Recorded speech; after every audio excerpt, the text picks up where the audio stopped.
Friends, इससे पहले वाली वीडियो में हमने क्लास 7th के मैथमेटिक्स के अभ्यास 1A का 4 क्वेश्चन तक सॉल्व किया था और हम इस वीडियो में 5 क्वेश्चन से आगे के कंटिन्यू करेंगे। ठीक है, तो यहाँ से हम 5 क्वेश्चन स्टार्ट करते हैं। देखिए, तो पहला अब मैंने बताया था आपको कि इसमें हम 5 क्वेश्चन से स्टार्ट करते हैं, क्योंकि इससे प्रीवियस वाली वीडियो में हमने 4 क्वेश्चन तक डिस्कस करा हुआ था। तो आ जाता है क्वेश्चन नंबर 5 पे। क्वेश्चन नंबर 5 क्या कह रहा है? निम्नांकित परिमेय संख्या के अंश को, निम्नांकित परिमेय यानी जो परिमेय संख्या आपको दी हुई है उस परिमेय संख्या के अंश को धन पूर्णांक बनाइए। क्या मतलब है कि आपका जितना भी इस क्वेश्चन में परिमेय संख्या में अंश दिया है वो सभी ऋणात्मक दिया है। ठीक है, आपको उसे क्या करना है? धन पूर्णांक बनाना है।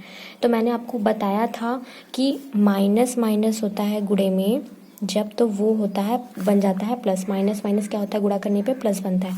अब आपको दिया हुआ संख्या है आपकी परिमेय संख्या -7/13 और आपका इसमें जो अंश है वो -7 यानी एक ऋणात्मक पूर्णांक है और इसे आपको धनात्मक बनाना है। मैंने आपको प्रीवियस वीडियो में भी बताया था कि जब भी दिए हुए किसी भी पूर्णांक को आपको धनात्मक बनाना होता है तो उसमें हम -1 से गुणा करते हैं। तो आइए मैं पहला करके दिखाती हूँ। आपको दिया हुआ है -7/13। ठीक है, तो इसको धन पूर्णांक बनाएंगे तो हम क्या करेंगे? -1 से इसके अंश को हमें धन पूर्णांक बनाना है। ठीक है, याद रखिएगा। तो आपको अंश और हर दोनों में लेकिन एक ही संख्या से गुणा करते हैं। तो आपकी बनी हुई जो नई परिमेय संख्या हो जाएगी वो हो जाएगी 7/-13। ठीक है, माइनस माइनस प्लस हो गया, इसलिए ये 7 क्या 7 हो गया, ये 13 क्या 13 हुआ, लेकिन इसका माइनस क्या होगा? प्लस माइनस माइनस होता है और माइनस माइनस प्लस होता है। आप सभी को याद होना चाहिए, आपने 6th क्लास में पढ़ा हुआ था। तो ये आपका बन गया 7/-13, इसका आंसर हो गया। ठीक है, इसी तरीके से आपको ये तीनों क्वेश्चंस भी करने हैं। इसमें आपको अंश को धन पूर्णांक बनाना है -1 से सभी में गुणा करके। ठीक है, अब आ जाते हैं हम अपने क्वेश्चन नंबर 6 पे। ठीक है, देखिए क्वेश्चन नंबर 6 आपका क्या कह रहा है? निम्नांकित संख्याओं में कौन सी परिमेय संख्याएं धनात्मक हैं? ठीक है, धनात्मक पूछ रहा है। कौन सी दी हुई जितने क्वेश्चंस में आपको दिया है परिमेय संख्या, उसमें पूछ रहा है कि कौन सा धनात्मक है। धनात्मक का मतलब होगा जिसका अंश और हर दोनों क्या हो? धनात्मक हो। अब आइए मैं करके दिखाती हूँ आपको कैसे पता लगाएंगे। जैसे पहला दिया हुआ है -9/-13। अब आप ध्यान देंगे कि ये आप किस तरह से लिख सकते हैं। आप इसे क्या लिख सकते हैं? 9, आप इसे क्या लिख सकते हैं? 9 × -1 और 13 × -1 लिख सकते हैं ना। आप ध्यान दीजिए, अगर आप -9/13 दिया हुआ है तो आप इसे क्या लिख सकते हैं? -9 को हम लिख सकते हैं 9 × -1 और इस -13 को लिख सकते हैं 13 × -1, क्योंकि इसको गुणा करने पर आपका -9/-13 ही आएगा।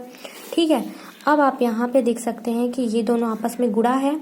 गुणा में मैंने बताया था ऊपर नीचे आप कैंसिल कर सकते हैं। ठीक है, तो यहाँ पर ये दोनों कट जाएंगे तो आपको क्या मिल जाएगा? 9/13। तो ये जो मिली परिमेय संख्या ये आपकी पॉजिटिव आई, धनात्मक हुई। तो इसमें यही पूछ रहा है कि निम्नांकित संख्या में कौन सी परिमेय संख्या है जो धनात्मक है। तो आप लिखेंगे धनात्मक। ये परिमेय संख्या आपकी क्या है? धनात्मक है। ठीक है, ये आपको हो गया। इसी तरीके से आपको तीनों बाकी बचे हुए कर रहे हैं। आपका 11/-19 है। ठीक है, अब देखिए एक और मैं करके बता देती हूँ। आपका 11/-19 है। ठीक है, तो इसे आप लिखेंगे तो आप इसे क्या लिख सकते हैं? 11 × 1/19 × 1 ये लिखेंगे। तो यहाँ ये कट तो हो जाएगा, लेकिन ये आपका हर जो है उसमें माइनस रह गया है ना, तो यहाँ पर ये आपकी कटी नहीं। ठीक है, तो यहाँ पे आप देख रहे हैं कि एक पॉजिटिव है अंश, लेकिन आपका दूसरा क्या है? नेगेटिव यानी ऋणात्मक है। तो ये आपका ये वही का वही रह जाएगा -19। इसका माइनस आपस में कैंसिल नहीं हो पाएगा इसकी तरह, क्योंकि यहाँ पर एक माइनस है, यहाँ पर कोई भी माइनस नहीं है। तो ये आपका क्या हो जाएगा? ऋणात्मक है। आप लिख सकते हैं ऋणात्मक है या आप लिख सकते हैं धनात्मक नहीं है। ठीक है, बाकी बचे हुए 2 क्वेश्चन आप करेंगे। अब आ जाते हैं क्वेश्चन नंबर 7 पर।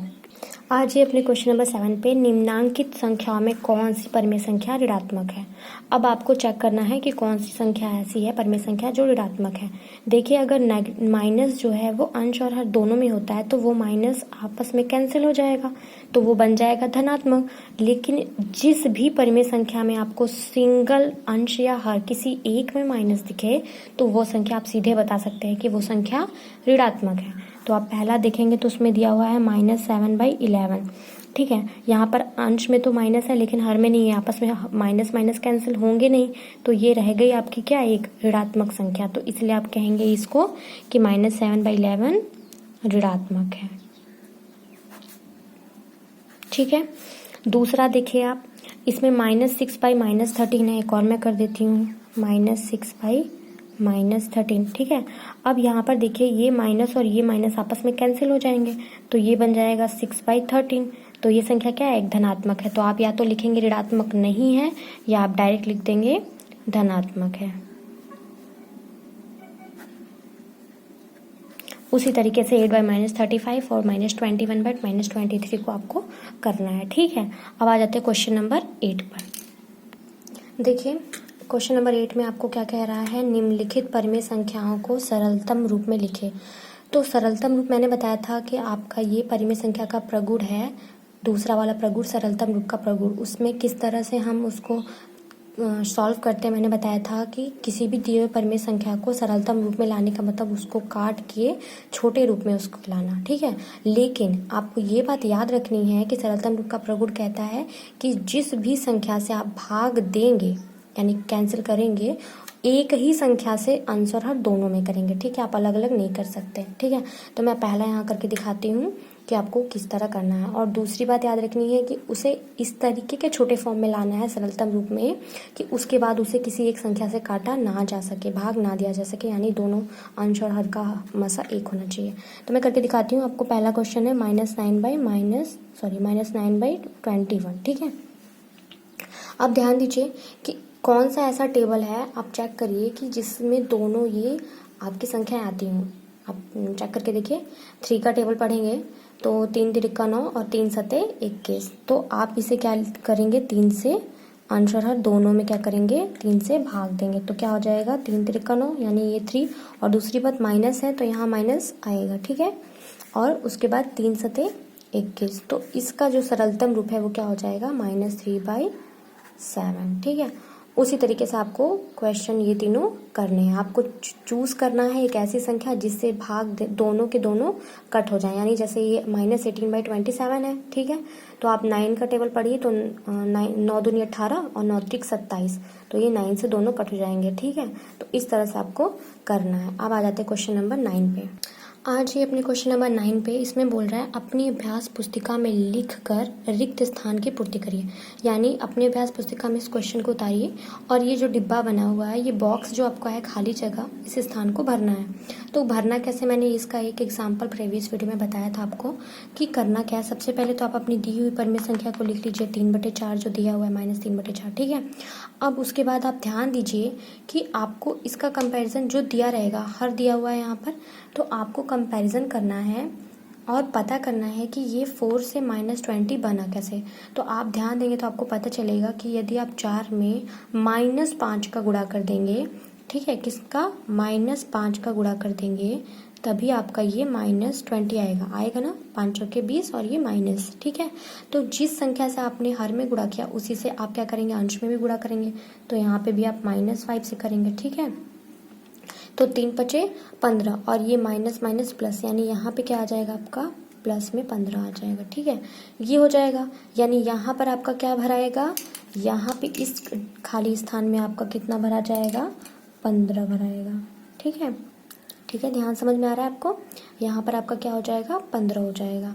अब आपको चेक करना है कि ये 4 दिया हुआ है। ठीक है, अब आप इन दोनों का कंपैरिजन कर लीजिए क्योंकि आपको ये बॉक्स भरना है। ठीक है, अब आप ध्यान दीजिए यहाँ पर इसका और इसका ध्यान दीजिए। ठीक है, आप दीजिए कि 4 में क्या मल्टीप्लाई करें कि आपका 28 आ जाए। 4 का टेबल पढ़िए 4 का, तो 4 के 4 7 28 होगा। ठीक है, 4 7 28 होगा, यानी हमने यहाँ पे किसका गुणा किया है, 7 का गुणा किया है ना। यदि आप 4 में 7 का गुणा करते हैं, यहाँ पे आपका -3 है। ठीक है, तो आपने यहाँ पे अगर 7 से किया तो अंश में भी 7 से करेंगे, ठीक है। तो आपका 4 सते 28 बन गया ये वाला, ठीक है। और ये 3 सते 21 हो गया। और दूसरी बात ये माइनस यहाँ पर आ जाएगा, तो इस बॉक्स में क्या आ जाएगा, -21। आशा करती हूँ आप लोगों को समझ में आ गया होगा। ध्यान से फिर से एक बार रिवाइज कर लीजिए। आपको पहले इन दोनों को कंपैरिजन करना है, ठीक है। तो इसमें 4 में कितने का गुणा करें कि -20 बन जाए, तो 4 में -5 का गुणा करेंगे, 5 चौके 20, ठीक है, -20। तो आपको जितना हर में किया उतना अंश में भी करना पड़ा, तो 5 तिया 15 और ये माइनस माइनस प्लस हो गया। उसी तरह आप इन दोनों का कंपैरिजन करिए, तो 4 में कितने का गुणा करेंगे, 28 हो जाए, 4 सते 28, ठीक है। तो अंश में भी उतने का गुणा किए तो 3 सते 21 और ये माइनस, ठीक है। ये आपका पहले वाला ये बॉक्स में भरा जाएगा, ठीक है। उसी तरीके का आगे का क्वेश्चन है जो वो इसमें बुक में है, मैं आपको पिक दूंगी, आप कर लीजिएगा, ठीक है। उसके बाद आ जाते हैं क्वेश्चन नंबर लास्ट है जो आपका है क्वेश्चन नंबर 10।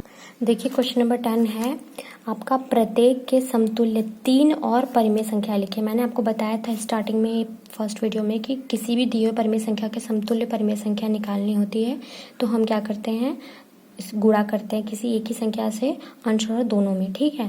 1 से नहीं करते क्योंकि आप अगर 1 से करेंगे तो यही आपको वापस से मिल जाएगी। तो आपको इसके समतुल्य 3 और दूसरी परिमेय संख्या निकालनी, ठीक है। 3 निकालनी, जितना बोला जाए उतना आपको करना होता है। तो मैं पहला करके दिखाती हूँ। आपको दिया हुआ है 2/5, ठीक है। तो आप लिखेंगे 2/5 के समतुल्य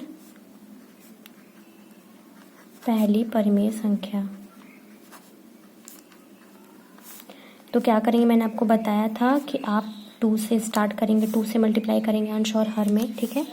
2/5 के, तो मैंने आपको बोला कि 2/5 के समतुल्य पहली परिमेय संख्या निकालने के लिए क्या करेंगे, हम 2 से गुणा करेंगे, ठीक है।